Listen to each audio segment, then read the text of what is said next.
te hi sau pha tin kut kan do ngai la ve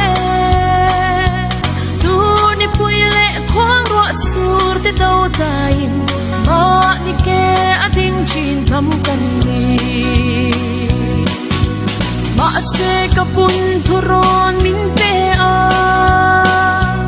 thing ria le thing pui ka ching pe a so fa nge sa pe min chin tira ma se market to la theng pasi lo zum chang thai zum ma chang pasi lo thing ria le thing pui chun rola ka ring thei lo gol to join tu ni pui do da